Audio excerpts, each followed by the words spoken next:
Hello my YouTube family, এটা আমার first mini blog. আর আমি থাকি দিল্লিতে। আর দিল্লিতে আজকে আমাদের চলছে পিকনিক। আমাদের বিল্ডিংয়ের 5 জন ফ্যামিলিকে নিয়ে আমরা পিকনিক করছি।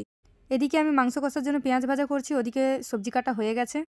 এখানে বাচ্চারা খেলছে, চলো আমি নিচে দিদিভাই মিক্স সবজি রান্না করব, চলো তোমাদেরকে দেখাই। এই দিদিভাই তো ক্যামেরার সামনে আসলেই লজ্জা পায়, তো আমাকে দেখেই চলে গেল মুখ ঢাকা দিতে। তো এখানে মিক্স সবজি চলছে আর দিদি লজ্জা পাচ্ছে। মাংসের জন্য আমার মশলা কষা রেডি। চলো দিল্লির বাইরের ভিউটা তোমাদেরকে জানলা দিয়ে দেখাই। তো বাইরে তো এখন অনেক রাত, চারদিকে নিস্তব্ধ।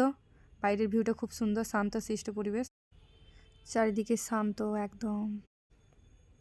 চিকেন কষতে কষতে চলো আমি তোমাদের কিছু দেখাই।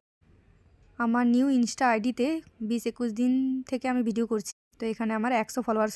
আমার বিল্ডিংয়ের নিচের ফ্যামিলির এই ফলো করে 100 করে দিয়েছে। সবার অনেক ফলোয়ার আছে, তো আমি 100তে অনেক খুশি। মিক্স সবজি এখানে টেস্ট করছে সবাই মিলে।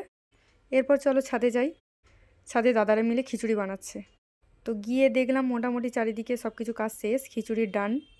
রাত তো অনেক হয়ে গেছে, ঠান্ডাও অনেক পড়েছিল। তো সবাই মিলে ওই জন্য বসে পড়ছি খেতে। এদিকে দিদি তো সবসময় লজ্জাই পাই দেখলে ক্যামেরার সামনে। তারপরে গরম গরম খিচুড়ি আমরা খেতে বসে পড়েছি। তো আজকের পিকনিকের মেনু ছিল খিচুড়ি, চিকেন কষা, মিক্স সবজি আর চাটনি। একে একে আমরা খেতে বসে পড়েছি সবাই, মেয়েরা, দাদারা সব পরিবেশন করছে। এরপর আমাদের খাওয়া হয়ে গেলে আমরা হাত ধুয়ে তারপর দাদাদেরকে খেতে দেবো। তারপর আমাদের খাওয়া হয়ে গেলে দাদারা তো এখানে খেতে বসবে। চলো এখানের মিনি ব্লগ আমার এখানেই শেষ। ভালো লাগলে লাইক কমেন্ট শেয়ার করে দিও। টাটা।